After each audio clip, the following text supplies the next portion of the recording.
the rig that I have here at rehearsal is brand new. We've only been using it for 3 days, and it's actually a hybrid of the rig I used during our last touring cycle and gear that now allows me to kind of call in the sounds that I use in the studio.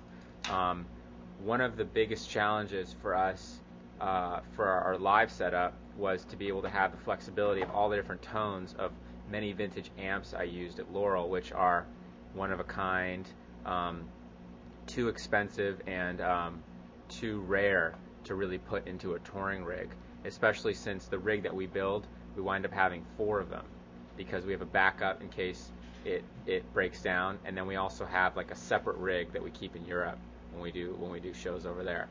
So in other words, if I wanted to use the Soldano amp that I use in the studio, which was very rare and expensive to rent each day, I'd have to find 4 of them to put in the rig. So the solution that we found is pretty incredible. If you want to walk back here to the road cases, we're actually using these new Randall MTS units, which emulate the different amps that I used in the studio. So if you look down in here, you can see, rather than having to have a huge high watt amp actually built into a road case, this little Randall MTS actually emulates the high watt. This is a clean tone. We've got the Morin modified Marshalls, rectifiers, and the Soldanos down here. And each of these is programmed to my pedal board at the front of the stage. So when I'm switching between settings on different songs, I'm actually switching between emulated cabinets back here in the rig. As you can see, there's 2 road cases here, 2 racks. These are actually just clones of each other. Like I said earlier, in case one of them goes down, we basically just switch to the other. One other facet of the rig, which I've had for some time now, is this pedal board setup. I'm using primarily Boss pedals, flanger, chorus.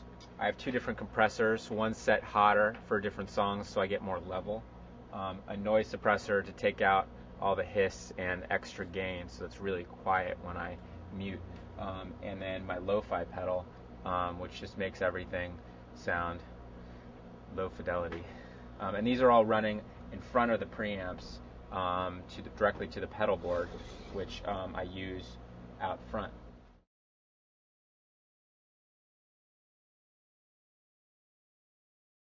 Our actual first kind of touring run that we're doing, and what we do is we program the song. We'll program the songs in the set in order here into the pedal board, so I can actually switch between songs just by using the bank setting here. And if you look at the LCD screen, now it's switched to Lying From You, and it's actually scrolling through 4 settings. 4 is usually my mute, 1's usually my distorted tone. You can see it says Lying From You distorted, and you'll see on the board what pedals in the rack are being activated. So here we've got the noise suppressor, and we've basically just got our heavy tone. If you switch up to a song like Somewhere I Belong, where I've also got clean, 3 is usually my clean. Here it says Somewhere I Belong delay. We've got our G major, which we use for all our delay settings. That's a piece of rack mounted gear. And then you can see all the pedals that are being used here, just the compressor, and the Marshall is being activated as well. So as we go through the set, I basically just scroll up by bank, and then within the song, I'll switch back and forth from, say, my delay tone to my normal distorted tone. You've been using for a while? I've been using this ground control pedal board setup since the Meteor touring cycle. It's really versatile. It's a really reliable piece of gear. I remember when I first started playing shows, I'd have literally all my pedals up here, and sometimes the wiring would go bad because it's being kicked around and I'm stomping on it. So it's much more ideal to have the pedals actually in a tray in the rack where they don't get moved or touched, and I can bang on this all I want, and it's really resilient. Usually, sometimes if I get over here on the other side of the stage and I forget that I need to change a part, you'll actually see me like run back here and jump just in time to hit the next part. Very dramatic. Also the pedal, the the pedal control, this can activate anything where you're actually changing the like if we wanted to change delay time or delay mix on the G major, we can actually use the pedal to change the setting. Or if you wanted to do like a volume swell or a volume mute, you could use the pedal for that as well.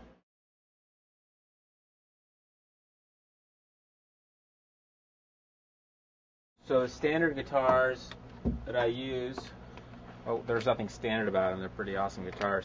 But my main instruments of choice are PRSs, and I usually use my custom Soldier butterfly wing model. I've got this in red, and I've got this in gray. This is a really versatile guitar, and I use it on almost every song. On this new record, I experimented with a lot of different guitars. Used some Gibson Les Pauls, used vintage Strats, used a Jaguar, a Tele. I haven't incorporated all those guitars into the rig. Actually, Mike plays like a Gibson kind of. It's actually a PRS makes it. It's in the Les Paul style. It's really lightweight, and the tone is awesome. He uses this on Given Up. He'll double what I'm playing. And also, as we're talking about Mike, he plays acoustic on The Little Things Give You Away. He also plays keyboard and electric guitar in that song, so he's really jumping back and forth between a lot of instruments. One instrument I did incorporate into the rig, my live setup, is the Strat, which I use also on The Little Things Give You Away, and I use on our first single, What I've Done. And you can see this is actually the guitar from the video. Can you tell us a bit about that guitar? It's a really nice looking guitar that actually sounds really good. And it's not the guitar I used on the record. I used an actual like 1950s Strat, but the tone's really, really, really similar, so it works out well.